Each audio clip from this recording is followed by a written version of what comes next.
ভাবুন তো, Charles Darwin যখন ঊনবিংশ শতাব্দীতে বললেন জীবনের শুরু হয়েছিল প্রাণীতে, তখন সেই কথা শুনে অনেক বিজ্ঞানী অবাক হয়ে গিয়েছিলেন। কিন্তু বিস্ময়ের বিষয় হলো, এই কথাটি ডারউইনের জন্মের প্রায় 1200 বছর আগে এমন এক মরুভূমির সমাজে বলা হয়েছিল, যেখানে সমুদ্রের গভীরতা, জীববিজ্ঞানের নিয়ম বা আধুনিক বিজ্ঞানের কোনো ধারণাই ছিল না। সেই আয়াত কোরআনে এসেছে অত্যন্ত স্পষ্ট ভাষায়, আমি পানি থেকেই সমস্ত জীব সৃষ্টি করেছি, তবে কি তারা বিশ্বাস করবে না?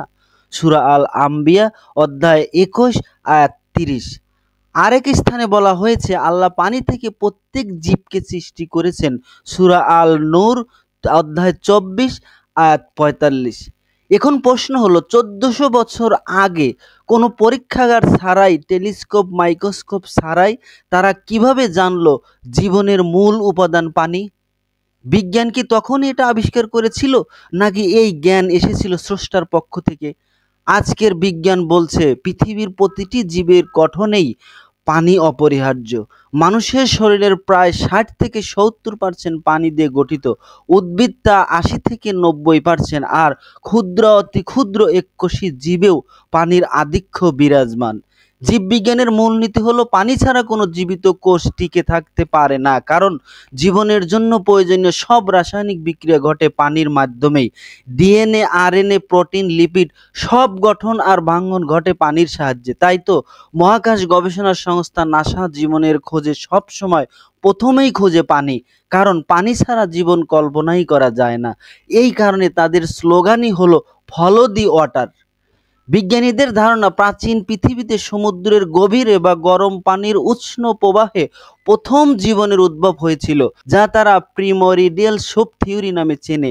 1953 সালে স্ট্যানলি মিলার ও হ্যারল্ড ইউরি তাদের বিখ্যাত পরীক্ষায় দেখিয়েছিলেন, প্রাচীন পৃথিবীর মতো পরিবেশে, যেখানে প্রাণী, বিদ্যুৎ চমক এবং বিভিন্ন গ্যাস ছিল, জীবনের জন্য প্রয়োজনীয় অ্যামিনো অ্যাসিড তৈরি হতে পারে। যদিও তারা জীবন্ত কোষ তৈরি করতে পারেননি, কিন্তু জীবনের প্রথম ধাপের জন্য পানির ভূমিকা যে কতটা গুরুত্বপূর্ণ তা তাদের পরীক্ষায় পরিষ্কার হয়েছিল। আর এই পানিকেই কোরআন 1400 বছর আগে ঘোষণা দিয়েছিল জীবনের উৎস হিসেবে, যখন কোনো বৈজ্ঞানিক প্রযুক্তিই ছিল না। এবার আসি ডারউইনের কথায়। চার্লস ডারউইন তার on the origin of species গ্রন্থে জীবনের বৈচিত্র্য ও বিবর্তন নিয়ে বিস্তারিত লিখেছিলেন।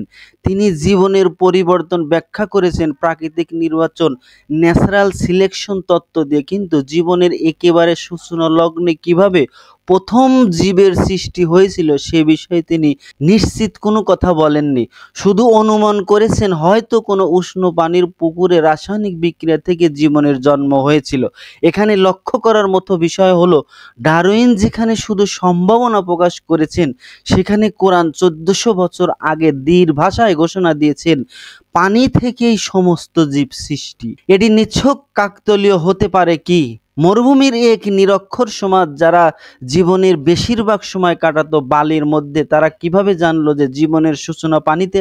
সেই সময় জীববিজ্ঞানের কোনো বইও ছিল না, মাইক্রোস্কোপ আবিষ্কার হয়নি, এমনকি কোষ বা ডিএনএ নামক কোনো ধারণাই মানুষের মনে আসেনি। অথচ কোরআন এমন এক বৈজ্ঞানিক সত্য তুলে ধরলো যা মানুষের জানা ছিল না, কিন্তু আজকের বিজ্ঞান তা শতভাগ স্বীকার করেছে। পানির গুরুত্ব শুধু জীবনের শুরুতেই নয়, জীবন টিকিয়ে রাখতেও অপরিহার্য। পানি দেহের প্রতিটি কোষে পুষ্টি ও অক্সিজেন পৌঁছে দেয়, শরীরের তাপমাত্রা নিয়ন্ত্রণ করে, বিষাক্ত পদার্থ বের করে দেয় এবং জীবনের জন্য প্রয়োজনীয় রাসায়নিক বিক্রিয়াগুলোকেও কার্যকর করে তোলে। উদ্ভিদের ক্ষেত্রেও পানি একইভাবে অপরিহার্য। ফটোসিনথেসিস বা সালোক সংশ্লেষণ প্রক্রিয়ায় পানি ছাড়া খাদ্য উৎপাদন অসম্ভব। বিজ্ঞান যতই উন্নত হোক, জীবনের রহস্যর কেন্দ্রবিন্দুতে পানি সবসময় থাকবে। মহাকাশে পৃথিবী ছাড়া অন্য কোথাও জীবনের সন্ধান করতে হলে বিজ্ঞানীরা প্রথমেই দেখে সেখানে পানি আছে কিনা, কারণ পানি ছাড়া জীবনের অস্তিত্বের সম্ভাবনা প্রায় শূন্য। এটি প্রমাণ করে যে কোরআনের বক্তব্য শুধু ধর্মীয় বিশ্বাস নয়, বরং বৈজ্ঞানিকভাবে অবিসংবাদিত একটি সত্য। এই বাস্তবতা আমাদের জন্য বড় একটি শিক্ষা দেয়, বিজ্ঞান যতই অগ্রসর হোক না কেন, স্রষ্টার জ্ঞানের সামনে তা এখনো সীমিত।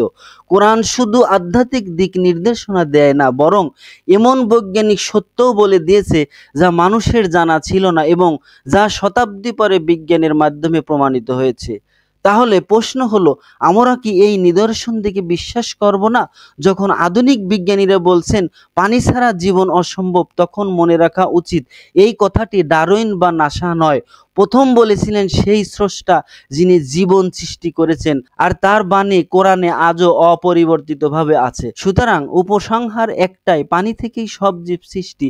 এটি কোনো অনুমান নয়, বরং প্রমাণিত সত্য। আর এই সত্যটি কোরআন 1400 বছর আগে জানিয়ে দিয়েছে, যা আজ বিজ্ঞানের আলোয় আরো উজ্জ্বল হয়ে উঠেছে।